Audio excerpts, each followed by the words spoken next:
Finally welcome to class 12, जिसे कहते हैं स्कूल की लास्ट क्लास। हेलो मेरे प्यारे साइंटिस्ट बच्चों, today we are starting with the first lecture of our batch on this YouTube channel. तो आज के इस लेक्चर में हमने क्या डिस्कस करा है, मैं आपको थोड़ा सा ब्रीफ कर देता हूँ इस पहले ही मिनट में। हमने आज का लेक्चर स्टार्ट किया है कि आपकी लाइफ में क्लास 12 की इंपॉर्टेंस क्या होने वाली है। उसके बाद थोड़ा सा हमने डिस्कस करा है कि आपका शेड्यूल ऑफ स्टडी क्या रहेगा पूरे साल। उसके बाद देखो, सबको पता है क्लास 12 में प्री बोर्ड एग्जाम होते हैं in the month of December, almost सभी स्कूल्स में होते हैं। तो इस प्री बोर्ड एग्जाम की क्या इंपॉर्टेंस होती है, थोड़ा सा उस पर भी हमने चर्चा करी है। उसके बाद फिर हमने फिजिक्स के बारे में थोड़ा सा डिस्कशन किया है कि क्यों ये सब्जेक्ट बाकी के दूसरे सब्जेक्ट से थोड़ा सा अलग होता है। तो इसलिए इसका पढ़ने का तरीका भी थोड़ा सा अलग होता है। बाकी आपके साथ केमिस्ट्री भी है, मैथ्स या बायोलॉजी भी है, उनसे थोड़ा सा हट के सब्जेक्ट को हमें पढ़ना पड़ता है अगर आपको इस सब्जेक्ट में मास्टर करना है। ठीक है, तो फिर हमने इसके बाद इस सब्जेक्ट में आपका सिलेबस क्या रहने वाला है इस साल वो डिस्कस किया है। कौन कौन से चैप्टर्स आपको पढ़ने हैं, हर चैप्टर का कितना वेटेज है, वो चैप्टर कितने मार्क्स का आता है बोर्ड के एग्जाम में, और उस चैप्टर को आपको कितने टाइम ड्यूरेशन में कंप्लीट कर लेना चाहिए अकॉर्डिंग टू बोर्ड ने प्रिस्क्राइब करा है। तो वो भी हम आपको बताने वाले हैं आज की इसी क्लास के अंदर। देन उसके बाद हम डिस्कस करेंगे कि फिजिक्स की जो बुक 1 है, तो बेटा जो फिजिक्स का क्लास 12 का आपका सिलेबस है वो 2 बुक्स में डिवाइडेड है, बुक 1 एंड बुक 2। वॉल्यूम 1 और वॉल्यूम 2 भी उसको कह देते हैं। तो जो बुक 1 के जितने भी चैप्टर्स हैं वो सारे के सारे चैप्टर्स चार्ज के कॉन्सेप्ट पर डिपेंड करते हैं। इसलिए हमने आज की क्लास में थोड़ा सा चार्ज का कॉन्सेप्ट स्टार्ट किया है, उसको आप ध्यान से सुन लीजिएगा। उसके बाद थोड़ा सा मैंने 2 या 3 क्वेश्चंस आज के इस लेक्चर में आपसे पुटअप किए हैं, सिर्फ ये रियलाइज कराने के लिए कि क्लास 12 से पहले आपने जो क्लासेस की हैं ना अभी पिछले 2 या 3 साल में, 9th 10th एंड 11th, वहाँ की कुछ चीज़ें जो सीखी हैं वो किस तरह से क्लास 12 के क्वेश्चंस में अप्लाई की जाती है। फॉर एग्जांपल, आपने अलजेब्रा सीखा है 9th और 10th में, आपने ट्रिग्नोमेट्री सीखी है, आपने मेंसुरेशन सीखा है, 11th क्लास में आपने वेक्टर सीखा है, और इसके अलावा आपने 11th क्लास में थोड़ा बहुत कैलकुलस भी सीखा है। बेटा ये चीज़ें आपको बिल्कुल भी भूलनी नहीं है, इन चीज़ों को समझना है। और आज के जो 3 क्वेश्चंस मैंने पुटअप किए हैं उनसे आपको रियलाइज़ हो जाएगा कि क्यों ये चीज़ें इंपॉर्टेंट रहने वाली हैं क्लास 12 के क्वेश्चंस को अटेम्प्ट करने के लिए। तो इन सब चीज़ों को देखते हुए आइए स्टार्ट करते हैं आज का अपना first lecture. Finally welcome to class 12, जिसे कहते हैं स्कूल की लास्ट क्लास, स्कूल की लाइफ की लास्ट क्लास। ठीक है, अब इस स्कूल की लाइफ को यादगार बनाना है या भूलने वाली बनाना है?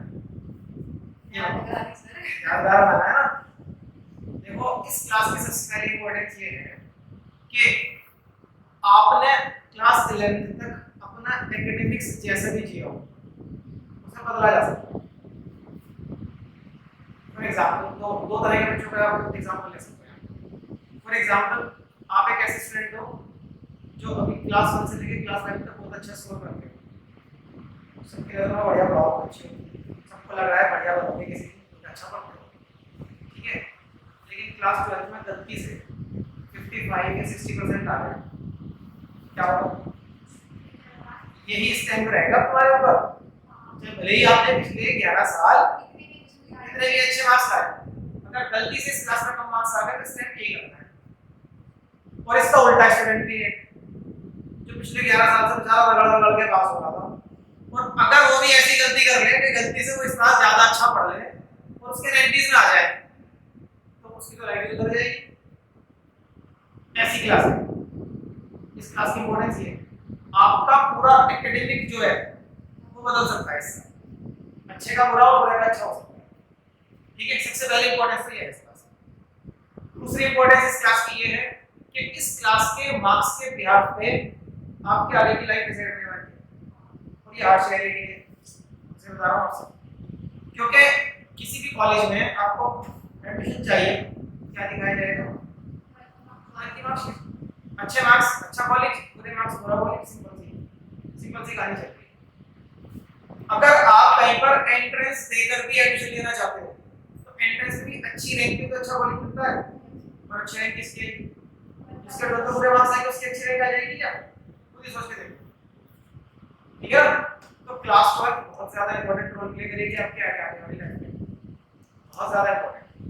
अभी हमारा पढ़ाई का क्या शेड्यूल है, मैंने फिजिक्स की कोई बात नहीं कर रहा हूं, हम सिर्फ क्लास 12 की बातें चल रही हैं, ठीक है। अभी हमारा पढ़ाई का क्या शेड्यूल चलने वाला है? पढ़ाई का शेड्यूल हमारा रहेगा क्लास 12 में we will be completing the syllabus in 6 months. अब ये जरूरी क्यों है? Syllabus in 6 months.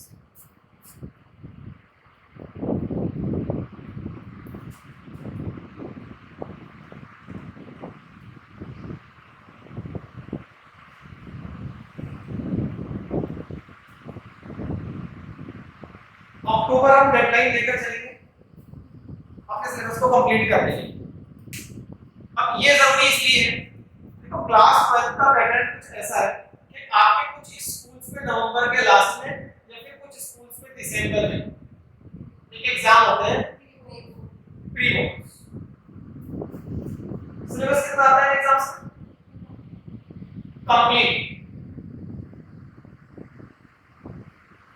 Complete syllabus की प्रिपरेशन करनी है। रिवीजन में कितना टाइम लगेगा? पहले रिवीजन, फर्स्ट रिवीजन कम से कम 1 महीना तो मान के चलते हो। अगर दिसंबर की पकड़ के चलो, नवंबर में क्या करना चाहिए? सिलेबस कंप्लीट होना चाहिए।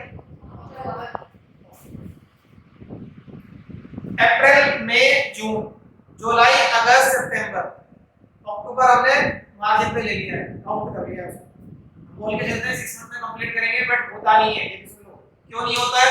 अभी बीच में ऐसा टाइम आएगा आपके स्कूल्स में अगस्त में सबके एग्जाम चल रहे होंगे, अगर आप सब लोग पढ़ाई करने को मना करोगे, मुझे पता है क्या, मतलब पिछले 15 साल से देख रहे हैं सब लोग। आप अगस्त में कह रहे थे सर स्कूल में एग्जाम चल रहे हैं, 15 डेज हो नहीं होती पढ़ाई, मुझे पता है। और हमें भी आपको उस टाइम पे रिवाइज ही कराना होता है, क्योंकि अगस्त में आप सिलेबस आएगा, अगस्त में आप सिलेबस आएगा, ठीक है। तो वहां पर आपको एक रिवीजन चाहिए अगस्त का एग्जाम देने के लिए। Apart from this summer vacations आएंगे। समर वेकेशंस में भी यहां पर 8 डेज की आपको इंस्टीट्यूट पर हॉलिडेज मिलनी, वो भी जरूरी होता है। मशीन तो रही है पढ़ते रहेंगे, वो भी जरूरी होता है। स्कूल से तो 1 महीने की मिल जाती है, लेकिन यहाँ पे भी 1 वीक और 1 week will be having holidays. तो अब देखो इस तरह से ऑलमोस्ट 1 मंथ निकल रहा है, तो we will be completing the syllabus in 6 month only, ठीक है। 6 मंथ का सिलेबस कंप्लीट करना है, तो अक्टूबर डेडलाइन मान के चलेंगे। और क्यों करना है आपको समझ में आ जाना चाहिए, प्री बोर्ड की वजह से करना है। अब प्री बोर्ड को इतनी इंपॉर्टेंस क्यों दी जा रही है? क्या प्री बोर्ड के मार्क्स कभी कोई पूछेगा? कभी लाइफ में काम आएंगे? नहीं आएंगे। तो फिर इतनी इंपॉर्टेंस क्यों दे रहे हैं प्री बोर्ड को? अभी समझ में आ जाएगा कि इंपॉर्टेंस क्यों दे रहे हैं। कोई बच्चा प्री बोर्ड के एग्जाम में रिजल्ट आया उसका,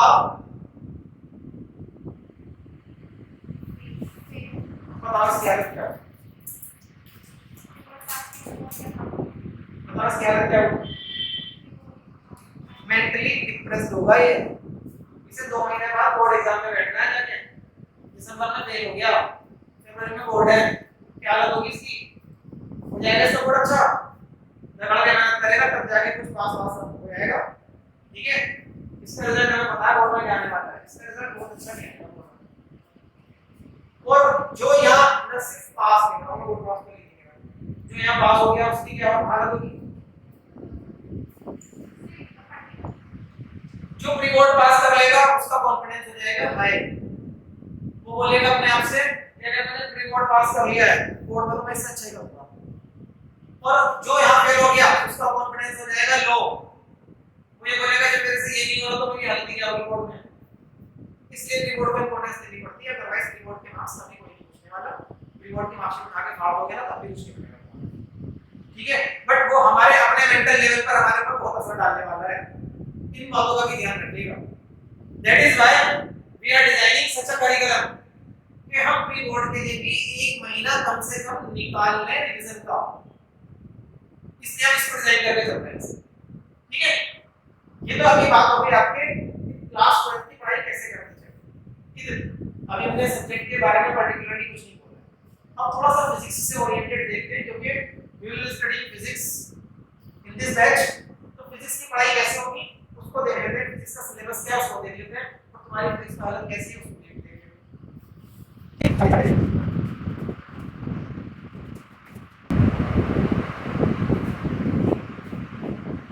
अब फिजिक्स इज ऐसा सब्जेक्ट जो बच्चों को सबसे ज्यादा परेशान करता है, चाहे वो पीसीबी का वाला हो या पीसीबी का वाला हो। सारे लगा वाले क्या? ये भी रियलिटी है कि अगर आप 100 बच्चों का सर्वे करेंगे ना अपनी क्लास के, 100 में से 90 बोलेंगे सबसे ज्यादा डर फिजिक्स से लगता है, बस इसमें कोई बड़ा बात करवाते हैं, बाकी सब्जेक्ट में देखेंगे। ये रहता है ऑलमोस्ट ऑल द स्टूडेंट्स, ठीक है। अब इसमें ऐसा है क्यों, ये समझ लो पहले। इसमें ऐसा इसलिए है, केमिस्ट्री हो या बायोलॉजी हो या मैथ्स, अपने टीचर्स को कहते हुए सुना होगा, स्पेशली सीबीएसई वाले बच्चों से, एनसीईआरटी देखो कर लेना, इसका टीचर नहीं बोलता ऐसा, इसका टीचर नहीं बोलता ऐसा। और होता भी है पेपर में, एनसीईआरटी से बहुत कुछ आता है, केमिस्ट्री में, बायोलॉजी में और मैथमेटिक्स में भी आता है, ऐसा नहीं कि नहीं आता, आता है, इसमें नहीं आता। इसका पेपर ही पता नहीं कहां से होता है। हम ऐसा बोल सकते हैं आपको डराने के लिए, बट रियलिटी ये भी है कि अगर आप ढंग से जो नोट्स आपको प्रोवाइड कराए जाए उसको सही से फॉलो कर लें, अपने टीचर की बातों को सही से फॉलो कर लें, तो रजिस्टर से बाहर कुछ नहीं है। एक बता रहा हूं, एनसीईआरटी से आए ना आए, रजिस्टर से बाहर नहीं है, ये 100%। ठीक है, अभी क्वेश्चन पेपर है मेरे पास इस साल के तीनों बोर्ड के, आपको कल लिखूंगा, आज नहीं, सीबीएसई बोर्ड का भी है, आईएससी बोर्ड का भी है और यूपी बोर्ड का भी है। ये तीनों बोर्ड चलते हैं शायद हमारे यहाँ ज्यादा, तीनों के क्वेश्चन पेपर है, तुमको देखेंगे कैसा है, ठीक है।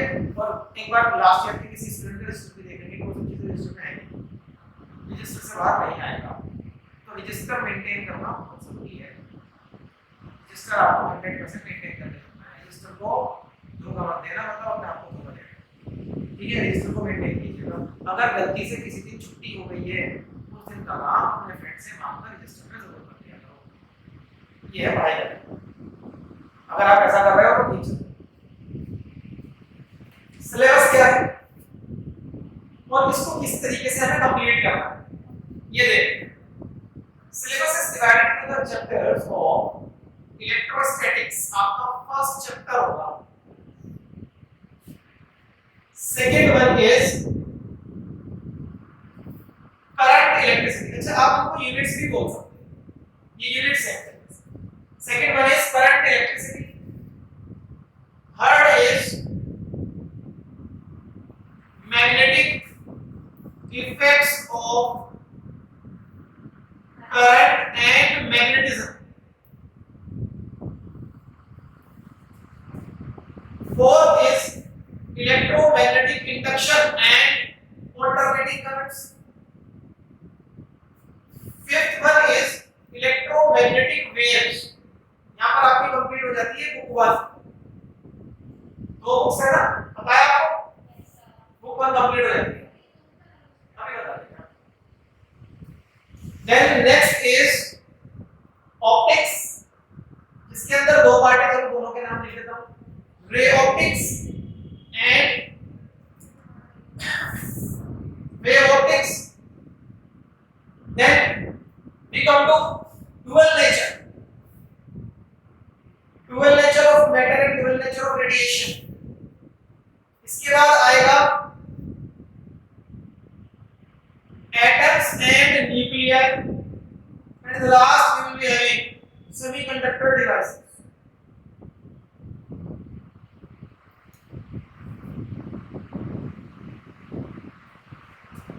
These are the units you can see। NCERT से मिलाओगे, किसी बुक से मिलाओगे तो कुछ ज्यादा लिखा मिलेगा, वो भी रीजन बता देता हूं क्या। इलेक्ट्रोस्टैटिक्स में you will be having 2 chapters, अलग-अलग चैप्टर्स मिल जाएंगे आपको NCERT, ठीक है। इसमें एक ही चैप्टर है, आगे यूनिट में आ जाएंगे 2 चैप्टर्स, NCERT को कराओगे। यहां पर भी आ जाएंगे 2 चैप्टर्स, एक चैप्टर इलेक्ट्रोमैग्नेटिक इंडक्शन, दूसरा चैप्टर अल्टरनेटिंग करंट। इसमें भी आ जाएंगे 1 chapter only. These are 2 chapters of optics, ray optics and wave optics। dual nature again we are having 2 chapters, dual nature of matter, dual nature of radiation। atoms and nuclei we are having 2 chapters, atoms and nucleus। semiconductor devices 1 chapter। तो chapter तो ज्यादा देखेंगे आपको index अगर आप देखोगे, but major headings ये हैं आपको यूनिट्स बोलते हैं। These are the units which we will discussing in physics। ठीक है, इनको डिस्कस करेंगे। एक एक यूनिट कितने मार्क्स के लिए देख लें, बोर्ड ने कैसे प्रिस्क्राइब करा है पहले वो देख लेते हैं, फिर मैं बताऊंगा। ठीक है, इससे आपको आइडिया हो जाएगा आपको कहां पर ज्यादा वेटेज मिल रहा है और कहां पर आपका वेटेज कम है, ये भी पता होना बहुत जरूरी है।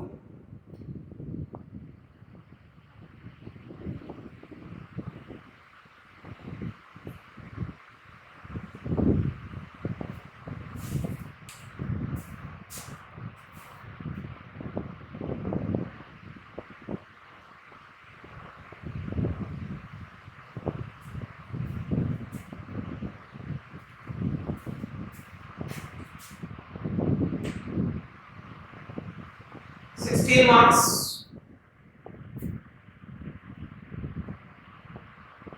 17 मार्क्स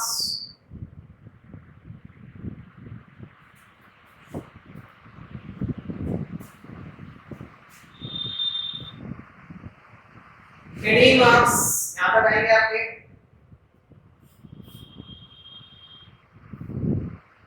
12 मार्क्स और ये है 7 मार्क्स। देखो टोटल 70 हो रहा है क्या, जल्दी चेक करो।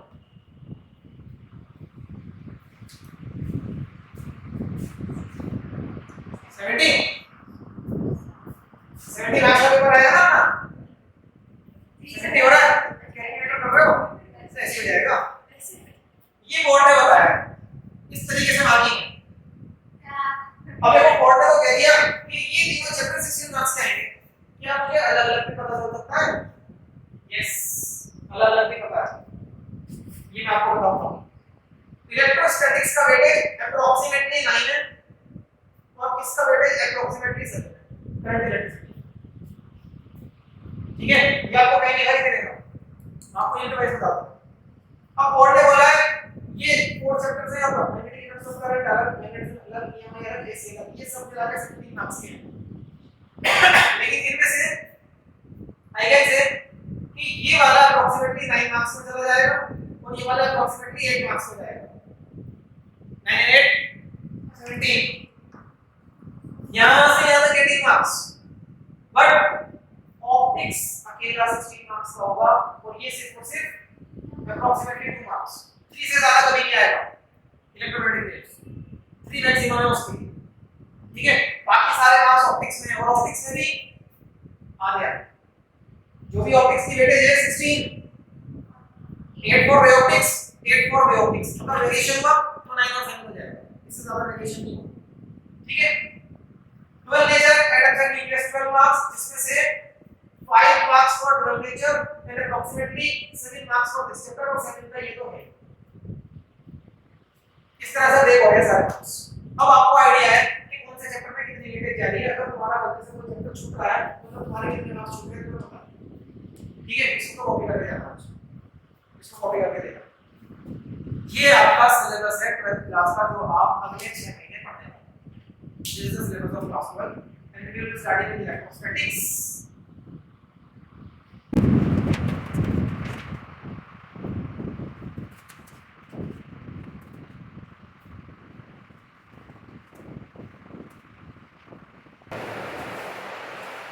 इस कॉलम पे ध्यान देना है आपको। ये क्या चीज है, समझ में आया क्या है? क्या बताओ? ये बोर्ड ने प्रिस्क्राइब किया है, ये मैंने लिखा, बोर्ड की वेबसाइट पे लिखा हुआ है और सारे बोर्ड्स की वेबसाइट पे ये लिखा हुआ है।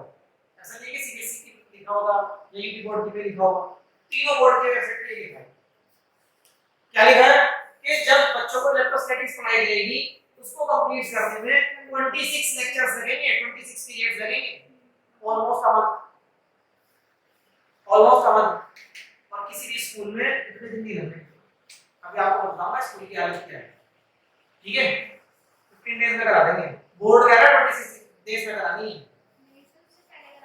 स्कूल वाले 15 डेज में करा देंगे। तो क्या सही होगी वहां पर? बोलो नहीं, हम करेंगे 25 डेज के आसपास, वो करेंगे करेंगे जितने दिन में बोर्ड बोल रहा है। ठीक है, next chapter it will take approximately 18 days to complete and so on. अब आप सोच सकते हो कौन सा चैप्टर कितना बड़ा होगा, इससे पता लगेगा कौन सा चैप्टर कितना बड़ा है।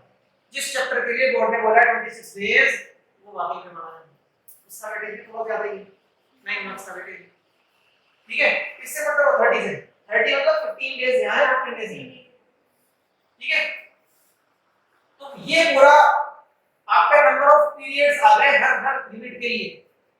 Total periods how much 160 days में बोर्ड ने बोला है सिलेबस कंप्लीट करने को, कितने दिनों में सिलेबस कंप्लीट होगा।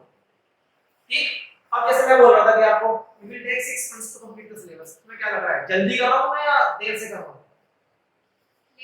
लेट। किसी को जल्दी तो नहीं लग रहा कि जल्दी हो जाएगा 6 महीने में? एक साल की 12 होती है, 6 महीने में क्यों पढ़ा दोगे? नहीं, वो तो सब मैंने समझा दिया। उसके बाद में तुम्हें क्या लग रहा है हमारे ऊपर ज्यादती हो रही है कि 6 महीने में कराना पड़ रहा है? ऐसा तो किसी को नहीं लग रहा। देखो यहां से जस्टिफाई हो जाएगा कि ऐसा क्यों करा है। बोर्ड बोल रहा है 160 पीरियड्स में आपको कंप्लीट कराना है, इससे पहले नहीं कराइएगा, इससे पहले कराओगे तो बच्चों के ऊपर ट्रीटमेंट हो जाएगा। हाँ, अब 160 डेज का मतलब क्या है, थोड़ा सा इसको समझ लेते हैं। हर 6 डेज के बाद एक क्या आता है, अप्रोक्सीमेटली जब आप 160 डेज का सिलेबस देख रहे हो तो 160 डेज में जाते जाते आपके पास अप्रोक्सीमेटली 27 संडे भी आएंगे। 160 प्लस 27 कितना हो गया? 187। साल में कितने दिन होते हैं? डिवाइड बाय 2 कर लो।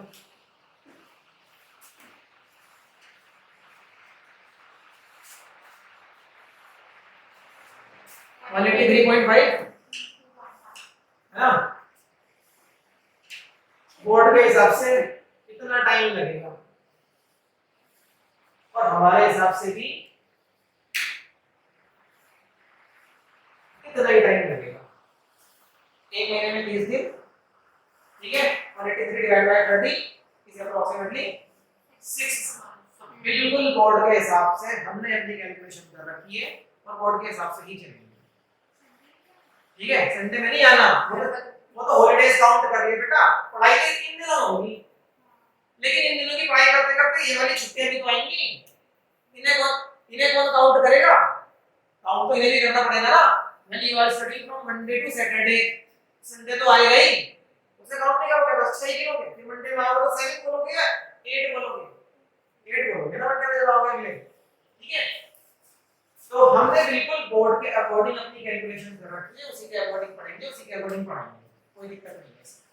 ठीक है, ऐसे हमने डिवाइड करा है पूरे सिलेबस को। अब थोड़ा सा देख लेते हैं इलेक्ट्रोस्टैटिक्स। इलेक्ट्रोस्टैटिक्स बोल क्या रही है आपको? देखो, from electrostatics to electromagnetic waves एक ही चीज चलती रहेगी, and that is charge, and that is charge. जैसे 11th क्लास में भी फर्स्ट बुक में मास मास मास हर चैप्टर में मास, ध्यान दो। ठीक है, 11th क्लास में भी यही था, आप अभी फर्स्ट बुक में हर चैप्टर में मास, हर क्वेश्चन मास के अकॉर्डिंग था, हर क्वेश्चन में मास जरूर दिया जाता था ऑब्जेक्ट के साथ आपको, है ना। यहाँ पर भी ये सारे चैप्टर्स चार्ज के ऊपर डिपेंड करते हैं, चार्ज की प्रॉपर्टीज पे डिपेंड करते हैं। तो सबसे पहले आपको चार्ज पता होना चाहिए। चार्ज के बारे में आपने किसी छोटी क्लास में एक लाइन पढ़ी थी, like charges and unlike charges के बारे में, याद है किसी को ये लाइन? क्या लाइन है वो? लाइक चार्जेस क्या करते हैं और अनलाइक चार्जेस क्या करते हैं? हाँ हाँ, इसको कंप्लीट कर सकता है कोई? Like charges repel each other and unlike charges attract each other, और ये शायद आपने 6th क्लास में पढ़ा था। तो इलेक्ट्रोस्टैटिक्स तो वहीं से शुरू हो गई। आई मीन टू से कॉन्सेप्ट आपके लिए नया नहीं है। कुछ चीजें होती हैं जो पहली बार पढ़ रहे होते हैं, कुछ चीजें होती हैं जिनका बेसिक्स पहले से डिस्कस करा है आपके साथ कहीं ना कहीं किसी न किसी क्लास में। ठीक है, तो इलेक्ट्रोस्टैटिक्स एक ऐसी चीज है ये नया नहीं है आपके लिए, इसमें जो चीजें पढ़ाई जाएंगी उनके बेसिक्स कहीं ना कहीं पीछे की क्लासेस में डिस्कस हमने करे हैं। ठीक है, तो इट डिपेंड्स ऑन चार्ज, और चार्ज के बारे में कुछ ना कुछ आपने अपने जूनियर क्लास में पढ़ा होगा। जैसे एक लाइन मैंने आपको बोली, आपको याद किया, ये लाइन तो हाथ में, और जब हम बोलते हैं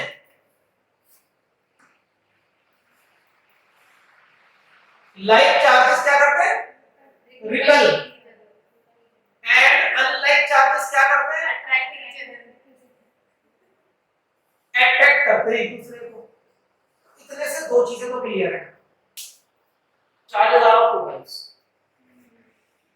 charges are of two types, ये बोलने से तो कुछ समझ में आ रहा होगा ना कि चार्जेस तो दो तरह के होते हैं। And another thing is charges एक दूसरे पे फोर्स लगाते हैं। रिपेल कर रहे हैं तो क्या कर रहे हैं, ये फोर्स लगा रहे हैं, और अट्रैक्ट कर रहे हैं तो भी क्या कर रहे होंगे, ठीक है ना। तो ये दो चीजें यहां से क्लियर है। Charges are of two types and charges exert force on each other, charges एक दूसरे पे फोर्स भी लगाते हैं। ये दो चीजें क्लियर है। बस अभी तो मैं तो नहीं पढ़ाऊंगा आज, इससे ज्यादा तो नहीं पढ़ाऊंगा, लेकिन कुछ क्वेश्चंस पूछने के बाद क्लास को फिनिश किया जाएगा।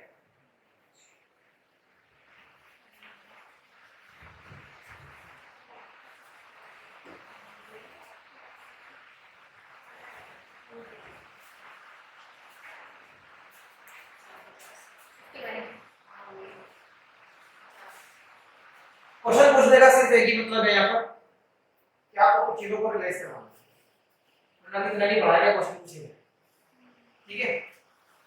जैसे ऑलरेडी मैंने आपको इलेक्ट्रोस्टैटिक्स स्टार्ट करवा दी है इतने से, ये प्रैक्टिकल इलेक्ट्रोस्टैटिक्स आपकी स्टार्ट हो चुकी है। From the next class onward हम ये सीखेंगे ये चार्ज आया कहां से, कोई चीज कहीं ना कहीं से तो स्टार्ट होती है ना, मतलब इसका फंडामेंटल कहां पर है, ठीक है। ये आया कहां से है चार्ज, यहां से हम अपना स्टार्ट कर देंगे इलेक्ट्रोस्टैटिक्स। अभी चलो एक चीज पूछता हूं आपसे, question number 1, this is a square of side 5 centimeter. I am having a charge q here, ठीक है, charge q of 1 coulomb, coulomb is the unit of charge। अभी जो मैं बता रहा हूं ना उससे अपने सिर में दर्द मत करना, सुन लो बस, कॉपी भी करने की जरूरत नहीं है, कॉपी करने का मन हो कर लेना, मन ना हो मत करना, ठीक है। another charge q1 and another charge q2, सारे 1 कूलम के हैं। चलो ये वाला 1 कूलम का, ये वाला 2, ठीक है। They all are like charges, तो क्या कर रहे होंगे, रिपेल कर रहे हैं। सपोज इस चार्ज ने इसको रिपेल किया विद अ फोर्स 10 न्यूटन, ठीक है। इसका डिस्टेंस हम यहां से हटा देते हैं, डिस्टेंस की जरूरत नहीं है। एंड सपोज इस चार्ज ने भी इसको रिपेल कर दिया with a force 20 Newton। Question है find magnitude and direction of net force acting on capital Q वाला चार्ज, ठीक है। इससे 2 मिनट हो जाए तो बहुत अच्छी बात है। अभी नाम ले जाना वैसे, ठीक है। कैश प्राइस 100 रुपीस, लेकिन विद इन 2 मिनट्स, पहले दिन पहले सवाल प्राइस मनी के साथ, ठीक। क्वेश्चन नंबर 2, सब क्यों हमारे साथ जबरदस्ती कर रहे हैं, मुझे पता है सवाल तो होना ही नहीं है, तो इसलिए हम प्राइस जीत नहीं पाएंगे, इसलिए हम ट्राई नहीं करेंगे, ठीक है। बट मैंने आपको थोड़ी देर पहले कुछ बोला था कि कुछ रियलाइज करवाना है आज, और कुछ नहीं, सिर्फ कुछ रियलाइज करना है आज। चलो 2 मिनट में से 30 सेकंड हो चुके हैं, वैसे कोई बता देगा तो उसका आज का काम हो जाएगा बढ़िया।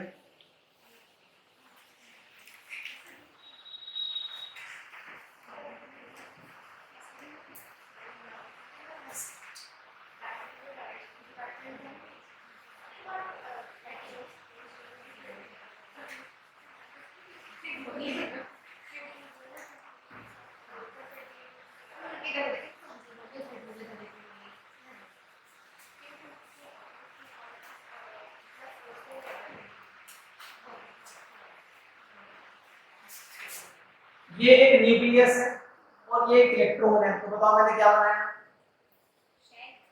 एटम बनाया। एटम बना दिया, ठीक है। आपको पता है न्यूक्लियस में पॉजिटिव चार्ज होता है और इलेक्ट्रॉन नेगेटिव चार्ज होता है। कैसे चार्ज है? अनलाइक एटम्स क्या करते हैं? अट्रैक्ट करते हैं। तो कर रहा होगा ऐसे अट्रैक्ट, ठीक है, कर रहा होगा ना अट्रैक्ट। इलेक्ट्रॉन का मास मैं आपको बता देता हूँ 9.1 into 10 to the power minus 31 kg है और इसकी रेडियस है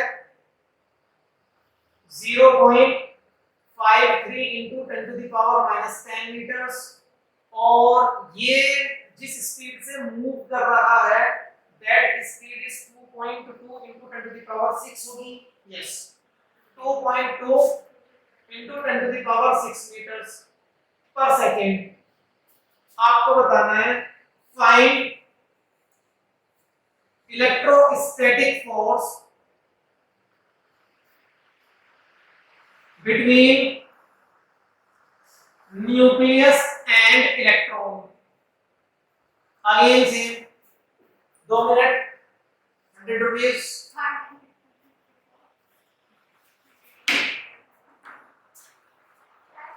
एक और दूं, उसका मैग्नीट्यूड 30 न्यूटन। गलत आंसर आपका। चलो एक और क्वेश्चन इलेक्ट्रोस्टैटिक से बिल्कुल अलग। इलेक्ट्रोस्टैटिक से बिल्कुल अलग। चलो 11वीं क्लास का क्वेश्चन देते हैं। ये हमारे पास एक होलो हेमिस्फीयर है। चलो फॉर्मूला मैं दे देता हूं। प्रेशर याद है? प्रेशर फॉर्मूला बोलो। फोर्स अपॉन एरिया, ठीक है, फोर्स अपॉन एरिया। इस होलो हेमिस्फीयर का रेडियस r 15 सेंटीमीटर है, ठीक है, और इस पे किसी तरीके से यूनिफॉर्मली पूरे सरफेस पे फोर्स लगाई गई है and that force is 100 Newton's. Find pressure and earn price.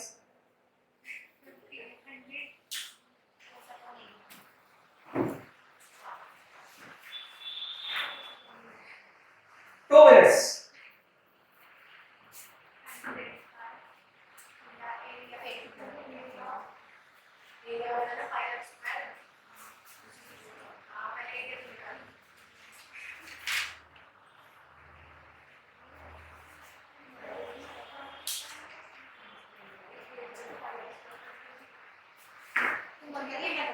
दो मिनट में क्लास भी ओवर हो जाएगी, 5 बजने वाले हैं।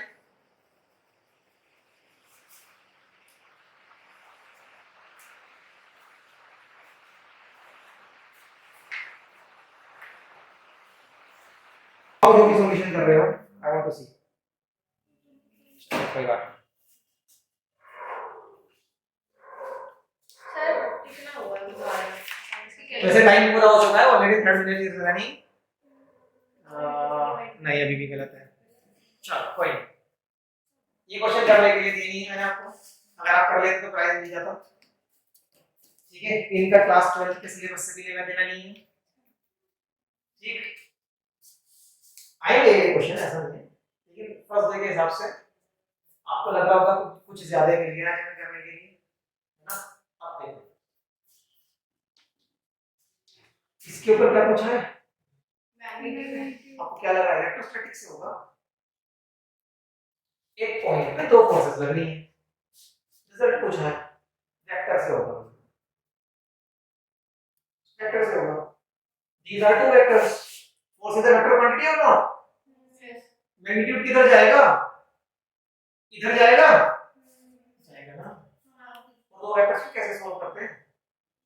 a square plus b square plus 2ab cos theta under the root, ऐसे ही करते हैं। मैं सॉल्यूशन नहीं दूंगा, मैं आपको बस हिंट देके छोड़ रहा हूं। तो अगर रिजल्टेंट फोर्स F है तो आंसर क्या आएगा? F1 square plus F2 square plus 2F1 F2 cos, इनके बीच एंगल कितना है? आ जाएगा आंसर, कर लोगे, ठीक है। डायरेक्शन पूछा है, ये वाला एंगल निकाल सकते हैं ना हम। tan theta is equals to perpendicular upon base, perpendicular 20 base 10 आ जाएगा। मैग्नीट्यूड भी आ जाएगा, डायरेक्शन भी आ जाएगा। अगला देखो, इलेक्ट्रोस्टैटिक फोर्स पूछ ली सर, अभी तो इलेक्ट्रोस्टैटिक फोर्स का फॉर्मूला भी नहीं बताया आपने, है ना, और ये हमसे पूछ लिया। कौन सा मोशन कर रहा है, सर्कुलर मोशन में कौन सी फोर्स लगती है, सेंट्रीफ्यूगल फोर्स कहां से आएगी, इलेक्ट्रोस्टैटिक फोर्स से आएगी। इसका मतलब यहां पर इलेक्ट्रोस्टैटिक फोर्स जो भी है उसने क्या दिया, उसने क्या दिया, सेंट्रीफ्यूगल फोर्स, और इसका फॉर्मूला कहां सीखा था। तो अभी इलेक्ट्रोस्टैटिक फोर्स निकालने के लिए किसी फॉर्मूले की जरूरत नहीं थी आपको, सिर्फ इस कांसेप्ट से निकल जाएगा। m ये रहा, v ये रहा, r ये रहा। इतना तो बताया था ना इलेवेंथ क्लास में मैंने आपको कि कोई भी मोशन सर्कुलर है तो जो भी फोर्स सर्कल की तरफ सेंटर की तरफ लगती है वो सेंट्रीफ्यूगल फोर्स बनाती है, बताया था ना। अभी सेंटर की तरफ क्या लग रहा है, इलेक्ट्रोस्टैटिक फोर्स लग रहा है, उसी से क्या बन गया होगा, सेंट्रीफ्यूगल फोर्स बन गया होगा। यहां से आंसर आ जाएगा इसका, ठीक है। इसमें फॉर्मूला देने के बाद भी आप एरिया का फॉर्मूला सही से यूज नहीं कर पा रहे हो। क्या है ये शेप, होलो हेमी स्फीयर, उसका सरफेस एरिया होता है, हेमी स्फीयर का होता है 4 पाई r स्क्वायर, होलो हेमी सॉरी स्फीयर का होता है 4 पाई r स्क्वायर, होलो हेमी स्फीयर का कितना होगा 2 पाई r स्क्वायर, हेमी है ना, आधा है ना, तो उसका कितना होगा, ये सरफेस एरिया लगेगा नीचे 2 पाई r स्क्वायर, रेडियस दे रखी है, कैलकुलेट हो जाएगा, कॉस कॉन्टिन्यूटी डायरेक्टली लिख दी। अगर कोई बच्चा सिर्फ ये फॉर्मूला भी लगा रहा होता 2 पाई r स्क्वायर तो अभी हो जाता इसका यहां पर प्राइस वैल्यू, किसी ने भी नहीं लगाया, उससे बच्चों ने पाई r स्क्वायर लगाया, उससे बच्चों ने पाई r स्क्वायर लगाया है, बहुत ज्यादा गलत कर रहे थे, ठीक है। अच्छा अब देखो एक्चुअल में, अच्छा तुम पहला कर रहे थे, इसी मेथड से कर रहे थे क्या, एक बार देखो 10 square plus 20 square plus 2 into 10 into 2, ठीक है भाई, आधा इनाम तो मेरा पक्का है। इसने फॉर्मूला यूज किया और मैंने कहा था अगर सही फॉर्मूला यूज कर रहा होगा तो उसे आधा इनाम मिल जाएगा। अब देखिए इधर क्या चीज आपको रियलाइज करवानी है, क्लास ट्वेल्थ पढ़ने के लिए पीजी की क्लासेस की कुछ नॉलेज जरूरी है। ये सब चीजें आपने 11th में सीखी, इनमें से कुछ चीजें आपने 10th में भी सीखी। मेंसुरेशन कब पढ़ी थी बेटा, 10th में। अब मैं आपको बताऊंगा कि फिजिक्स करने के लिए आपको क्या पता होना चाहिए जो आप नहीं छोड़ सकते। ये मत सोचना class 12th is class 12th only, class 12th के पीछे 9th 10th 11th तीनों क्लासेस हैं।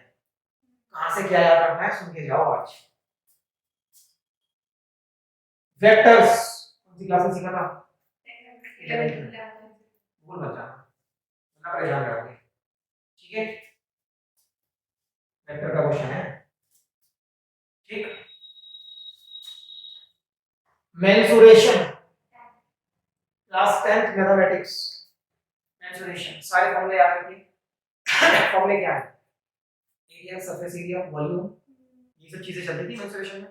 ऑफ कितने फिगर्स थे आपके, फिगर्स इस तरह के होते थे, स्क्वायर, सर्कल, ये तो प्लेन वाले थे, थ्री डायमेंशनल थे, स्फीयर, सिलेंडर, कोन, इस तरीके थे ना कुछ, सारा आपको पता होना चाहिए सारा, ठीक। ये क्वेश्चन कैलकुलस का भी था मेरे पास आज, जो आपको लगता है कि इलेक्ट्रोस्टैटिक्स का है लेकिन वो कैलकुलस से होगा, मैंने दिया नहीं कुछ जरूरत नहीं ऑफ फाइन। जितनी कैलकुलस मैंने आपको 11th में सिखाई है, अगर वो नहीं आती मुझे अभी सच्चे सच्चे बताना तो आंसर बता दूंगा, ठीक है। दोबारा हो जाए, कैलकुलस के बिना कुछ नहीं होने वाला फिजिक्स में। नेक्स्ट इज 10th क्लास में ये सीखा था ट्रिग्नोमेट्री, ये बहुत जरूरी है, मत बोलो, बहुत जरूरी है, मत बोलो, ठीक है। जैसे कि अगर आपसे डायरेक्टली पूछ लिया जाए cos 60 की वैल्यू किसी क्वेश्चन में लिखनी है, याद है, आप सोच रहे हो, अगर तुमने 15 सेकंड में सोच लिया तो टाइम वेस्ट हो गया एग्जाम का, ठीक है। 1/2 आपने sin 60 की बता दी, मैंने cos 60 की पूछी, अच्छा ठीक है। तो ट्रिग्नोमेट्री ये तो बहुत सिंपल सा था, ट्रिग्नोमेट्री के कुछ फॉर्मूले भी हैं, ट्रिग्नोमेट्री के साथ थोड़ा सा पंगा है, क्लास 10th वाली तो करनी है, साथ में कुछ क्लास 11th की करनी है, बोलोगे हमारे पास तो भाई हम कैसे करेंगे। तो मैंने आपको पहले भी बताया है, जो ट्रिग्नोमेट्री के फॉर्मूले मैं आपको लिखा देता हूं हाथों हाथ, उसको याद करो, वही बहुत होते हैं। जैसे 11th क्लास की वेव्स में आपको याद होगा एक फॉर्मूला आया था sin a + b वाला, मैंने आपको कहा था बच्चों याद करो, जैसे sin a cos b + cos a sin b, ऐसे करते हैं, ठीक है। तो जितना मैं बताऊंगा उतने फॉर्मूले याद करते जाइए, उससे ही काम हो जाने वाला है। ये फिर आएगा electromagnetic induction and alternating current में आएगा ये फॉर्मूला, फिर से यूज होगा, ठीक है। यहां पर भी वेव्स आ जाती हैं, फॉर्मूला यूज हो जाता है। वेक्टर्स हो गया, मेंसुरेशन हो गया, कैलकुलस हो गया, ट्रिग्नोमेट्री हो गया, ऐसी ऐसी कुछ चीजें आपको याद रहनी ही चाहिए। अगर ये याद नहीं रहोगे, अलजेब्रा के कुछ फॉर्मूले बड़े सिंपल से फॉर्मूले जैसे a + b का होल स्क्वायर, a - b का होल स्क्वायर, है ना, या क्यूब वाले फॉर्मूले, ऐसे सिंपल फॉर्मूले जो आपने 8th 9th और 10th के अलजेब्रा में सीखे हुए हैं, वो मत भूलो, ये बातें पता होनी चाहिए। कुछ नंबरों के स्क्वायर याद करो, ज्यादा से ज्यादा जितने हो जाए, स्क्वायर रूट जितने भी ज्यादा याद रहे आप करने की कोशिश करो। जब ये चीजें याद रहेंगी तो आपकी कैलकुलेशन हो जाएगी फास्ट। पेपर इसलिए छूटता है क्योंकि हमसे नहीं आता, आप समझा, पेपर इसलिए छूटता है। क्लास 12 तो तुम पढ़ोगे, वो तुम करोगे साथ में, बट क्लास 12 का कोई क्वेश्चन जहां पर आपको ट्रिग्नोमेट्री लगानी है 10th क्लास की, आपसे वो नहीं आती तो फिर उसे कैसे करोगे? ये जहां पर मेंसुरेशन का कोई फॉर्मूला लगाना है और आपसे नहीं आता तो फिर उस क्वेश्चन को कैसे अटेम्प्ट करोगे? आपको तो पता है प्रेशर का फॉर्मूला फोर्स अपॉन एरिया होता है, लेकिन एरिया कैसे निकलेगा ये नहीं पता, तो अटके ना आज, ठीक है। इन चीजों पर ध्यान देना, ये चीज ही रियलाइज करवानी थी इन 3-4 क्वेश्चंस की हेल्प से, जो आपको समझ में भी आया होगा। इन पे बेटा काम करिएगा। अभी इस साल बैच का पैटर्न थोड़ा सा मैंने चेंज करा है, वो सुन के चले जाओ। Let's go for today. कुछ चीजें आपको जो डेली मिलनी है,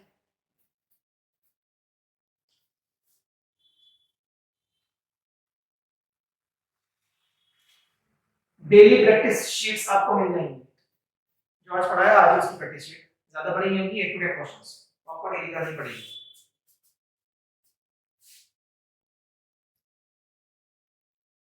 एक डेली टेस्ट चल रही होगी, ये डेली चलेगा, ज्यादा बड़ा टेस्ट नहीं होगा, 5 to 7 मिनट्स का होगा। इससे पढ़ोगे, जब इसके नंबर रोजाना सुनाऊंगा, आज एक का कितने नंबर है, आज वही कितने नंबर है, आज एक का कितने नंबर है, तो फिर आपको पढ़ना पड़ेगा। इससे आपके अंदर पढ़ाई की कंटिन्यूटी आ जाएगी। ये कुछ चीजें आपके साथ रहेंगी, प्लस ये आपको दिख ही रहा है शायद, रिकॉर्डेड क्लास आपके साथ रहेगी इस बार। ये रिकॉर्डेड क्लास में आपको प्रोवाइड कराता हूं। इसका एक बेनिफिट ये हो सकता है कि किसी दिन गलती से छुट्टी हो गई तो उस क्लास को आप देख लोगे ना बैठ के, लेकिन उसका मिसयूज नहीं करना, ठीक है। मिसयूज ये होगा कि कोई नहीं, हम 4 दिन की छुट्टी मारते हैं, क्लास तो मिल जाएगी, इसके अंदर मिसयूज। लेकिन जो 4 दिन की छुट्टी मार के घर बैठ के सोचेगा कि रिकॉर्डेड क्लास मिल ही जाएगी, तो उसको फील हो जाएगा कि क्लास में आके पढ़ने में और सिर्फ रिकॉर्डेड क्लास से पढ़ने में क्या डिफरेंस होता है, उसको ये भी फील हो जाएगा सर, ठीक है। तो मिसयूज किसी चीज का नहीं करना है, यूज करना है, चीजों को यूज करने के लिए दिया जाएगा तो उनको यूज करना है सर को। और सारी मुझे वेक्टर का कैलकुलेशन सब होएगा, लेकिन आपको ध्यान रखना है, जैसे ये चीजें मैंने आपको बताई ना, आपका काम ये है क्लास 10 की मेंसुरेशन उठाओ, जाके बुक उठाओ, सारे फॉर्मूले आज अपने रजिस्टर पे लिख दो, उसी फिजिक्स के रजिस्टर पे जो आपको चलाना है पीछे लिख दो, ठीक है। ट्रिग्नोमेट्री का मैथ्स की उठाओ 11th क्लास की या 10th क्लास की, जाके उसमें ट्रिग्नोमेट्री का टेबल बना हुआ है जिसमें सारे एंगल की वैल्यूज लिखी मिल जाएंगी आपको, है ना, उसको लिख दो, लास्ट पेपर पे लिख दो। मैंने आपको 11th में भी लिखवाया और 180 डिग्री तक लिखना है, 180 डिग्री तक लिखना है, ठीक है। अलजेब्रा के कुछ फॉर्मूले अगर आपको याद नहीं है पेपर के पीछे लिख दो, जब भी जरूरत पड़ेगी पीछे का पेपर देखना है, फॉर्मूला उठा के लिख लेना है। जब ऐसा करते रहोगे उसे देखते देखते ही याद हो जाएगा, आपको याद करने की जरूरत नहीं पड़ेगी, देखते देखते याद हो जाएगा। जब उसको बार बार देखा करोगे ना आपको याद हो जाएगा। This is the way to learn. ये याद करने का ये तरीका होता है, जो आपको याद करना है उसको एक पेज पे इकट्ठा करते चले जाओ, अपने आप याद होता चला जाता है। जितना ज्यादा लिखोगे उतना आसानी से याद होगा, लिखने की प्रैक्टिस ज्यादा होगा, क्योंकि पेपर भी तो रिटन और तो ये लिख के जाना है ना, तो लिखने की प्रैक्टिस करनी है, ठीक है। आज की क्लास के लिए तैयार रखते हैं। So we have completed the first lecture today and thank you for watching this lecture. No doubt मुझे लग रहा है कि थोड़ा सा ऑडियो ने प्रॉब्लम किया है, बट कुछ लेक्चर्स के बाद मैं ये ऑडियो की प्रॉब्लम को भी ठीक करने वाला हूँ अपने क्लासरूम में, तो उसको ठीक कर लिया जाएगा। मुझे पता है वो क्या टेक्निकल चीज़ें हैं वहाँ पर ठीक करने के लिए, but it will take some time. लेकिन उसको अगर आप भूल जाएं तो जो चीज़ें मैं आपको लेक्चर्स में डिस्कस करने वाला हूँ और पढ़ाई पे ध्यान दें और आप ईयरफोन लगा कर ये क्लासेस को देख लें, तो आपको यकीन मानिए बहुत ज़बरदस्त चीज़ें इन लेक्चर्स में मिलने वाली हैं जो आपको क्लास 12 की पढ़ाई में बहुत बढ़िया काम आएंगी। Thank you for watching.